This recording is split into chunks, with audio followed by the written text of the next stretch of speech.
What it is, my jive turkeys, peace and grease here, and today we got to do a pet guide update for 2022. Now you're probably wondering, but Peace, you already did a pet guide like years ago. Why are you doing another? Well, this has to do with the fact that DE has implemented several changes in the pet system, and while that original video that I made about 4+ years ago at this rate was accurate at the time, unfortunately, because of all of the changes, some of the information is no longer correct. So, in an attempt to keep the information correct for those that are looking for it, an updated video must be made. And so here we are. Now, if you're wondering exactly what changes has DE made to the pet system, well, the first is that they've gotten rid of the stasis chambers. Now, if you didn't know, originally, pets had to be stowed away in stasis chambers, and if you wanted to retrieve that pet from a stasis chamber, there was a wake up time or a thawing time, and you either had to wait for that time to pass or you had to rush it with credits. So DE has gotten rid of the stasis chambers, which is a positive change, and they've actually converted them to just standard companion slots. Now, this means there is no longer any wake up time that you have to wait for. You just simply go to the companion tab in your arsenal, and all of your companions are located here, whether it's robotic hounds, moas, sentinels, Kavats, Kubrows, doesn't matter. They're all here in one spot. Another positive change is that they have removed the permadeath for your pet. Again, if you didn't know, yes, your pet could originally die permanently. Now, your pet wouldn't die in a mission permanently, but if you happen to leave your pet wandering around inside your orbiter and didn't stow him away in that stasis chamber and then went on vacation for 2 weeks, you would come back and you would find out the sad news that, yes, as a matter of fact, your pet had expired. So yeah, that's gone now as well. Another change is they removed DNA stabilizers. Something else you may not have known is that over time, all of your pet's health would degrade, and you would have to periodically hit them with DNA stabilizers, which you purchase from the market, to bring them back up to 100%. That is also gone at this point. Another thing they changed was the number of Kubrow eggs that you could have. Now, back when I made my original video, you could only hold one Kubrow egg unless you did it correctly and you did the alert per Kubrow egg, the old alert system, and then ran out and did some Earth missions to acquire another Kubrow egg, in which case you could hold two. But that is gone now, and currently I think I'm sitting on like 25 Kubrow eggs, which is a substantial increase to say the least. So all of those are a lot of the positive changes that DE has made. But we're going to go ahead and we're going to buzz through pretty much all of the information that I had initially covered in my original video. And we're going to start with Kubrows. Now, number one, if you're a new player, I've got to warn you that the pet system is still extremely expensive. And I get it, you're a new player, you want one of these pets. I completely understand that. However, I'm not saying that you have to completely avoid the pet system forever. I'm just saying give yourself some time, build up a cushion of credits and resources before you decide to kind of dive down this rabbit hole on this pet system, because you'll find out as we go through this, it can be very, very expensive. So what's a good starting point for the pets? Well, I've got to recommend doing the Howl of the Kubrow quest. Now, this quest is really kind of the starting point. It's, in my opinion, mandatory. This is something that you should be doing right off the bat if you're interested in the pets. This is going to get your incubator up and running, at least for Kubrows. It's also going to show you the ropes and how to do the things to actually start an incubation. So that's number one, first and foremost. But what if you wanted to make another Kubrow, incubate another Kubrow? What do you do then? Well, the process is very straightforward and simple. Everything that you need for any incubation is going to be found in the market. And so we're going to go through that. So for a Kubrow, the first thing you're going to need is you need a Kubrow egg. Now, you can purchase Kubrow eggs from the market for 10 plat each, although I have to recommend you do not do that because you can earn these for free. How do you earn them? Well, it's really quite simple. You go to the Earth missions, But there are some nodes you want to ignore. For example, Drifter's Camp, Iron Wake, Plains of Eidolon, Cetus, and any that are in orbit, like Urpo or Pacific. None of those are going to help you acquire a Kubrow egg. The specific missions you're looking for are the ones on the surface of the Earth. So, for example, you're going to want to run missions like Everest or Koba, missions of that sort, even Eurasia. These are going to be on the surface of the planet of the Earth, and as you go through these tile sets, you're going to find little stick-looking structures that look kind of like a really small hut. These are Kubrow dens. When you smash them open with your melee weapon or shoot them, there's a chance a Kubrow egg can pop out. And it's free. Just by running the missions, you can rack up quite a few of them. So that's the first step. Once you have your Kubrow egg, you're halfway there. The next step is you need an incubator power core. Now this is where you're going to start noticing some of the costs that I mentioned already. Now you could purchase an incubator power core for 35 plat. Again, I recommend that you do not do this. Instead, purchase the blueprint. Now I know on the surface it seems like it's substantially more, but the truth be told, these are just credits which you earn in-game for pretty much doing everything. So 50,000 credits is nothing, where 35 plat is actual real money. So purchase the blueprint. Once you purchase the blueprint, you can make as many incubator power cores as you wish. And this is a good thing because every single incubation you do requires an incubator power core.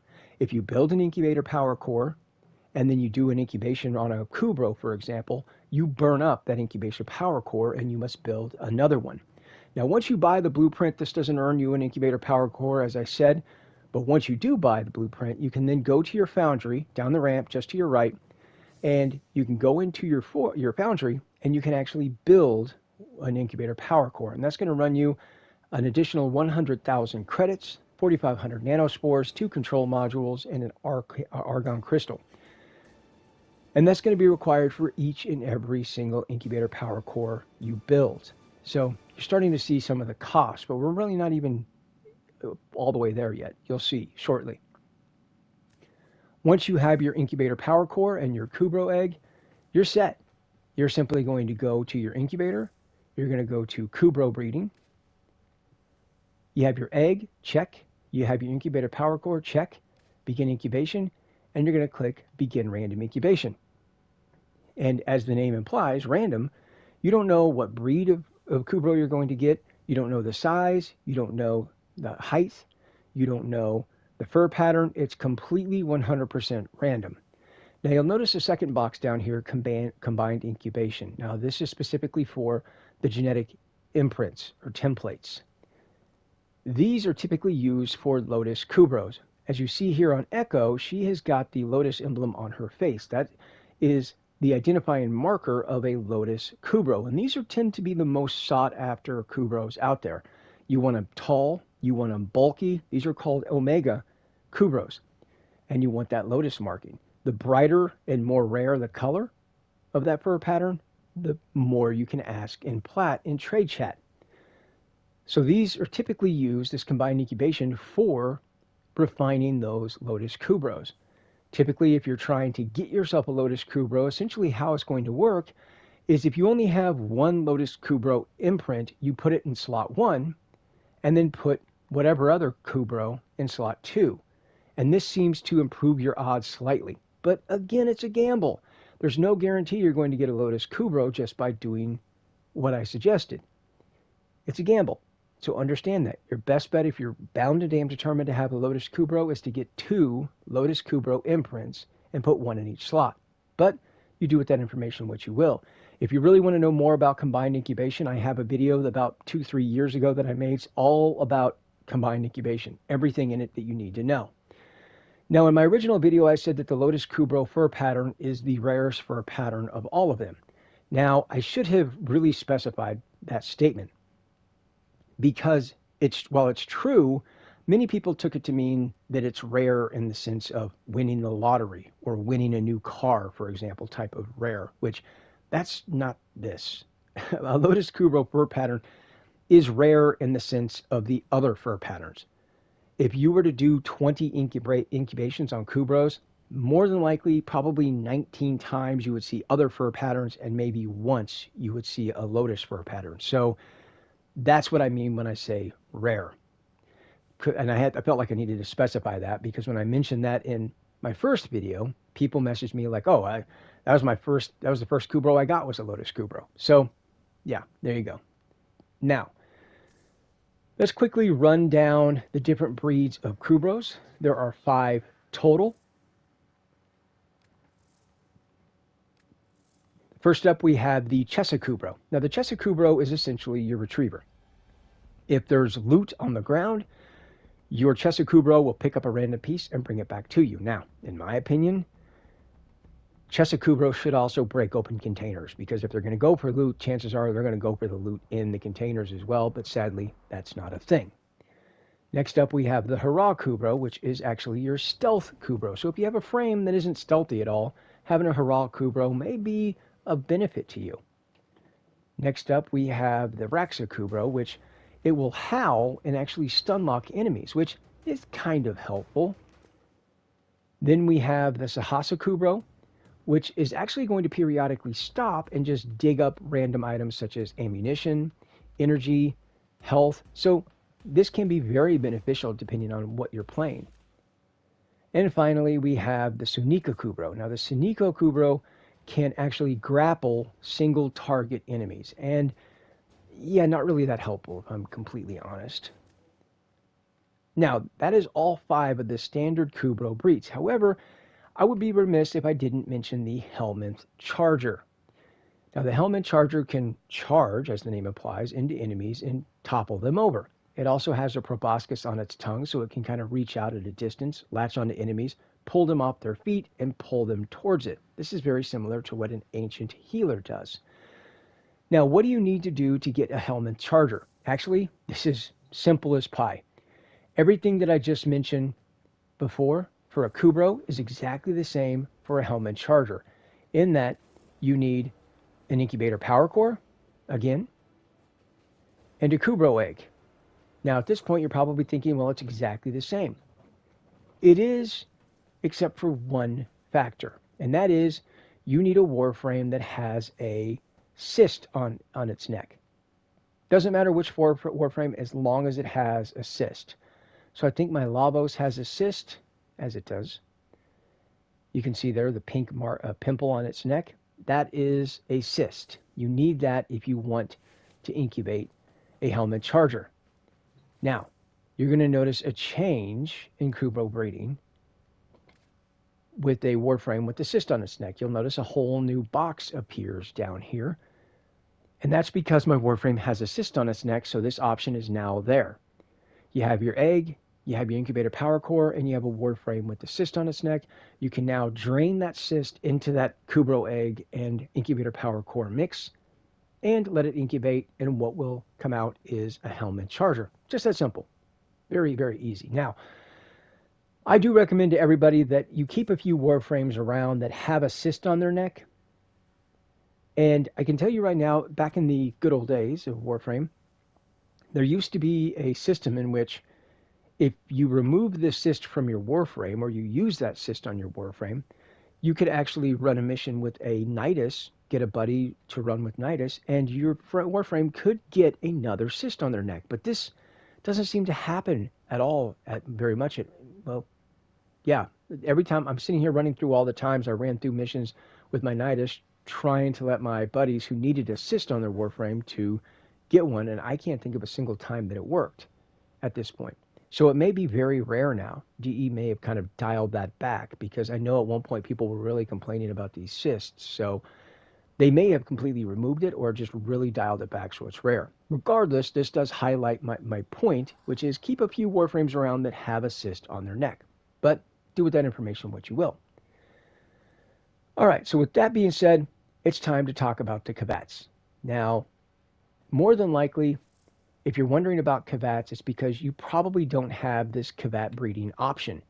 You have the Kubrow breeding, but not the Kavat breeding, and you're probably wondering, why don't I have a Kavat breeding option on my incubator? And that's because you haven't unlocked it yet.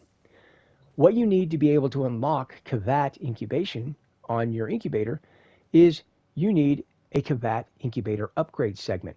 Now, there are a few ways you can acquire one of these. The first way is you could just buy it from the market. It's going to cost you 175 plat. I do not, yet again, recommend that you do that.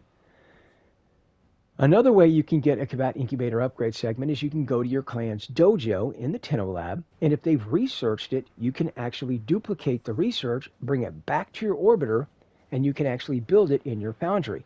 It's going to cost you another 100,000 credits in Argon Crystal, 10 Kavat genetic codes, which I'll talk about in a minute, and 120,000 alloy plate. Now that's one way that you can do it. The second way that you, well, I guess that's technically the third way that you can do it, is you can look for a specific Grineer enemy. And the Grineer enemy I'm talking about is the Hayaka Master. Now, there are two locations that are really kind of prime for the Hayaka Master. So this is the Hayaka Master. You'll notice on its troughs it has Endo, it has the Fast Hands mod, and it also has that Kavat Incubator upgrade segment research. Now, you'll still need to build it in your foundry with the resources and credits we just mentioned, but that is the third way you can go about acquiring a Kavat Incubator upgrade segment. Once you have that Kavat Incubator upgrade segment, you build it and you install it, which it should auto reinstall. You will then have the Kavat breeding option here. Now, what do you need to be able to incubate a Kavat? Okay, well, this is actually pretty straightforward and very, very similar to the Kubrows and the Helminth Chargers that we mentioned already. In that, you will need, yet again, another incubator upgrade segment. This goes back to what I said earlier about needing an incubator power core for every single incubation you do. So that's number one. Number two is you now, instead of a Kubrow egg, you need, in place of that, a Kavat genetic code. Now, this is a good news, bad news situation. The bad news is I do recommend that you buy these. Now, trust me, I don't want to be telling you that. I would love to tell you that there's another option. And there is an option we'll talk about in a minute. But really this boils down to whether you have more time or you have more money. And I'll explain why that is in a moment. The other way that you can go about acquiring Kavat genetic codes is you can actually run missions in the Orokin Derelict. Now, if you're new to the game, you may not have seen the Orokin Derelict because the Orokin Derelict is actually now part of Deimos. It all kind of got jumbled together. Now, you're probably going to want to run a capture or a exterminate, like you see here on Horrend or Philigas.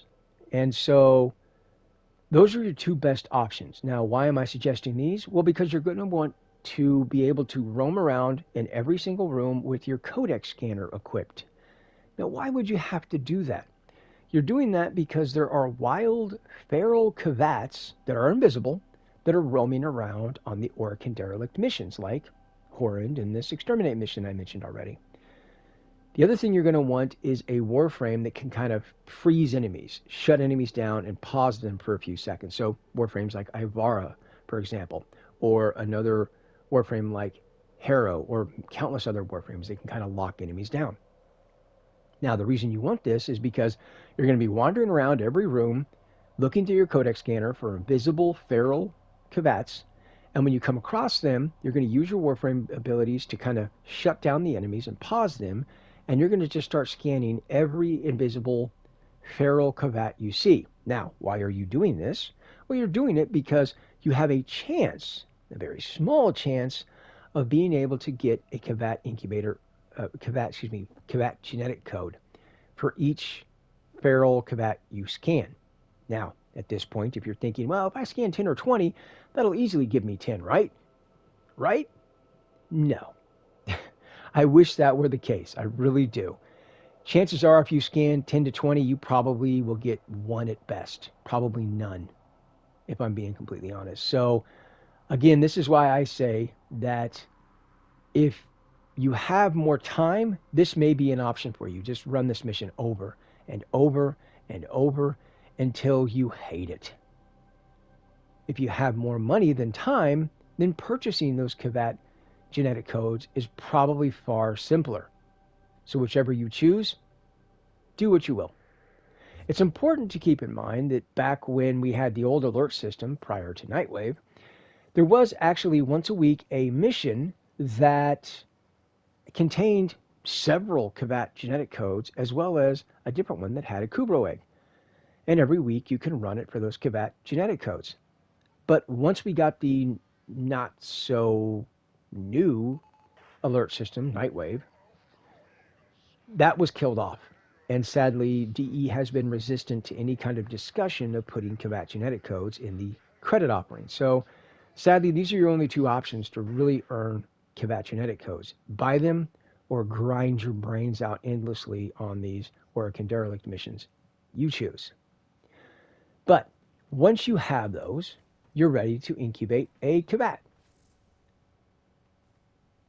Go to Kavat Breeding. You have your Kavat genetic codes, check. You need 10 of them total. You have your incubator power core, check. Begin incubation and begin random incubation. Again, this combined incubation is for these genetic imprints, which I'll talk about those in just a second. But you may be wondering, well, if you use that combined incubation for Lotus Kubrows on the Kubrow breeding, what do you use them for here on the Kavat? There are no rare Kavats. Besides, I think there was some discussion of the rare colors on the Kavats. I don't really pay much attention to the colors. There are some great websites out there that will break down the statistical percentages of different color combos for Kavats and for Kubrow. So if you're interested in that, you may go ahead and check out some of those websites. There was one really good one that I can't recall now off the top of my head. I think it actually used my original video, like it was 4.5 years ago. Great website. I've perused it numerous times looking at the various colors. But with Kavats, the characteristics, there are really no rare, unique features about a Kavat. There are numerous different types of ears, numerous different types of tails, and you know what? You have an equal percentage chance to get any of them. None of them are really rare per se, so you have a chance to get any of them. So at this point, you're probably wondering, then what gives with the combined incubation? Well, it's really quite simple. If you're only getting Smita Kavats and you need an Adarza, being able to grab Adarza imprints from a friend or trade chat, and you can just make an Adarza rather than relying on random incubation. Or maybe it's the other way around. Maybe all you're getting is Adarzas, and you can't get a Smita Kavat. So again, grabbing some imprints from a friend or trade chat or a clan member, you can then use those to make the Kavat you're missing out on. So let's quickly talk about that. The various Kavat breeds. All right, so there are two standard Kavat breeds. The first is an Adarza. Now, the Adarza is typically referred to as the crit kitty. This Kavat is really focused on crit, and it actually used to work with our operators, which was really sweet, but unfortunately, DE kind of nixed that. But it's still a really crit-focused companion, and if that's something you're looking for, this is the one you're going to want to go for. But then we also have the Smita Kavat.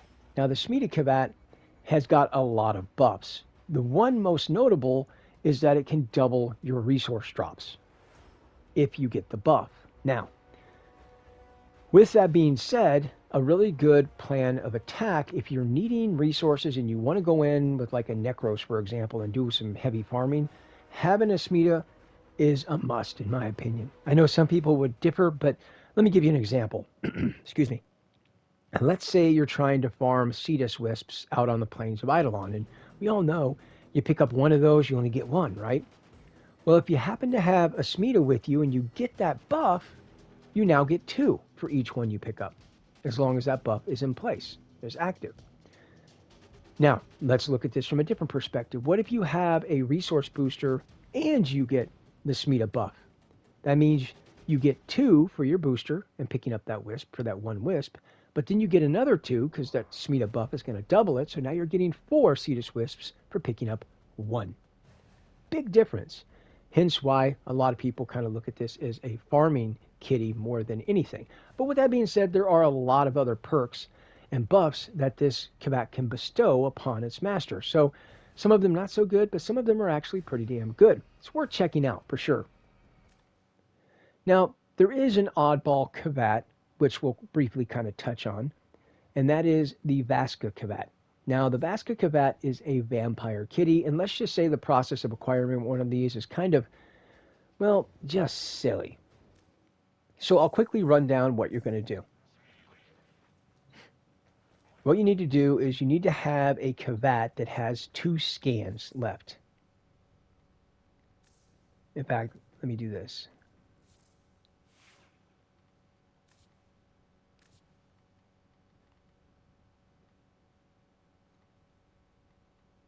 Where is... that's fine. All right. So what you have to do is make sure you have a Kavat that has some scans left on it. For example, well, this one doesn't have any. Okay, well, let's just say hypothetically, I still had 3 scans on this Kavat. What I'm going to do is I'm going to take my Kavat, doesn't matter if it's an Adarza, doesn't matter if it's a Smita. You're going to take it down to the plains of Eidolon at night, and you're going to roam around, and you're going to encounter feral Vasca Kavats roaming the plains of Eidolon, and they will attack you and your Kavat. You will notice that your Kavat starts to glow red. This indicates that your Kavat is now infected with the Vasca strain. You then immediately leave, come back to your orbiter, and you're going to create an imprint of your infected Kavat. Doing so will cleanse your Kavat and remove that Vasca strain from your Kavat, so you're good to go there. But then you need a second imprint. So what do? You take your Kavat back down to Cetus, or the plains of Eidolon, I should say, at night again, and go wandering around again until you get attacked by the feral Vasca Kavats. Yet again, your Kavat will glow red when it's infected with the Vasca strain. Yet again, you bring it back to your orbiter and make a second imprint.